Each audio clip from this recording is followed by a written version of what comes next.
Hi, I'm an Australian living here in Belarus and I live in a communist city. So what am I talking about? Well, of course, Minsk, the capital, was very sadly just obliterated during World War II. There was just nothing left of it. And the Soviets from Russia, they came in and rebuilt the entire city here. Now there's some good things about this. You notice this when you're kind of cruising around. Certain things are really good about this, and there's some things that are really bad about this. I just want to run through a few of those practical issues today. One practical issue is this is my apartment block, right? So it's like the whole of the outside of the block is apartments, and in the center is a nice little park. Check that out. It's built like it's like a common yard for all of us. Kids play equipment, a few other things here just to kind of entertain yourself. Some more kids play equipment up there as well. That's pretty cool.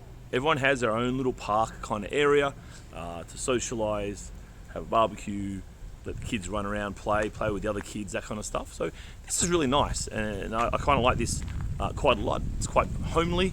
It makes this kind of large anonymous apartments feel a bit more like home. As I walk out here, what you'll see as well are wide roads and wide footpaths. Now I am in the city centre, so stuff here was made a bit nicer than maybe other parts of Minsk, but nonetheless, there's a lot of space here. There's a lot of room.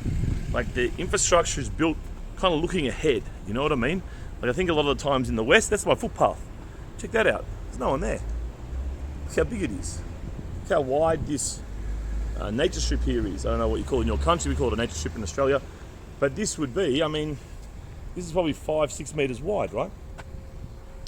Whereas in Australia, what you would get is probably 1 meter of nature strip, 1 meter of footpath or sidewalk, and that'd be it. So it's kind of built to be more comfortable. It's built to take a population, and it's built to take it kind of comfortably. There's foresight there. And look, I hate saying nice things about communism, but the reality is it is well organized. The second thing I want to mention are parks. Soviets were really, really big on parks and creating these large style parks that were kind of like the center of the community, much like a shopping center might be.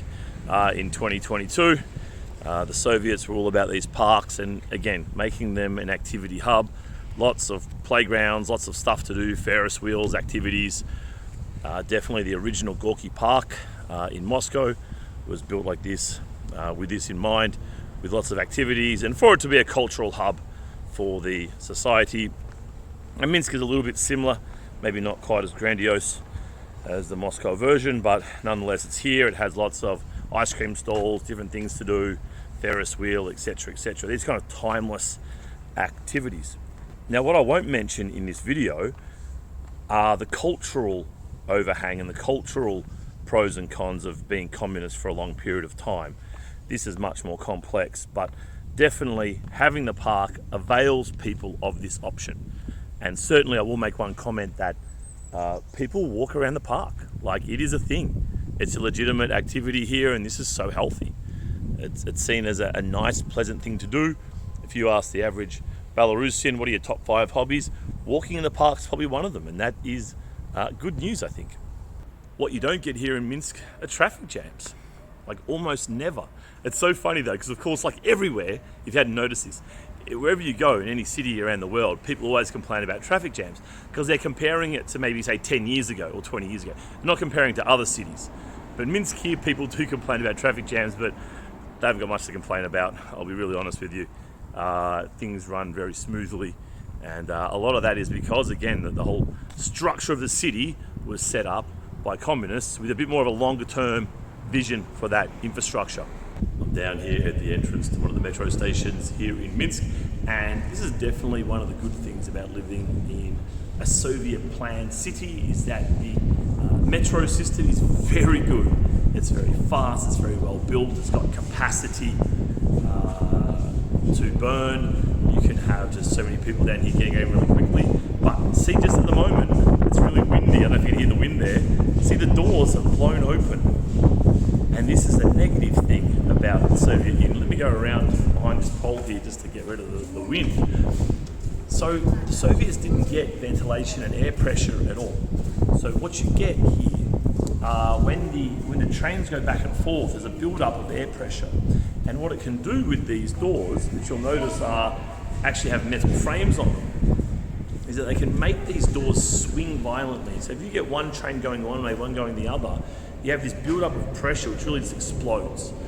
And it goes up the escalator and gets to these doors, and these doors can just suddenly violently swing bang like this. And you can really see that, well, clearly people have been injured over the years from this. Like, it's really, I can't overstate how violent these things are. Like, they can really, there's a little old lady going down there now, and I'm like, if this thing suddenly swung on her, it'd be probably game over, really. It's very bad design.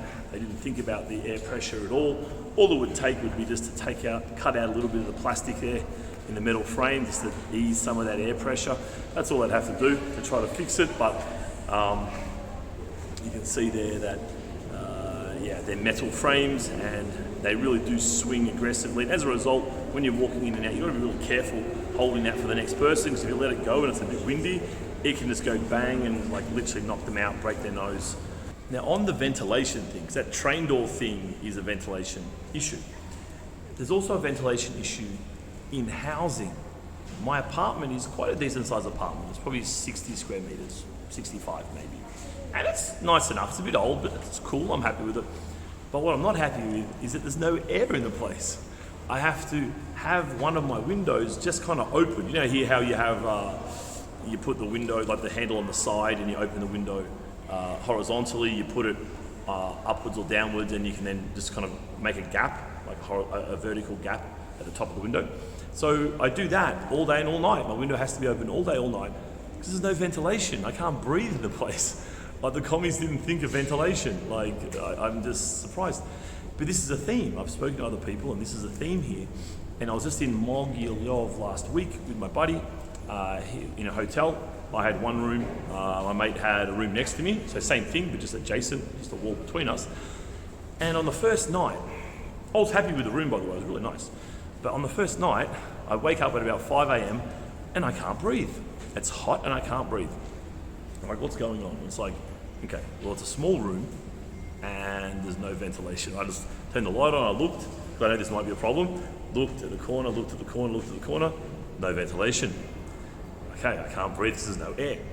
All right, so let's go to the window. Let's see what opens here. They don't open. Okay, oh, there's a door to the balcony. Lucky I've got a room with a balcony because there's a door there. So I open the door for like 5 minutes. Right? So I don't leave it open, mosquitoes, this kind of stuff. Although there's not a lot of these kind of diseases you have to worry about here that you might have to worry about in a lot of other parts of the world, more tropical countries. But nonetheless, just open for 5 minutes, let some air in, shut it again. And then within 5 minutes, I'm like, I can't breathe again.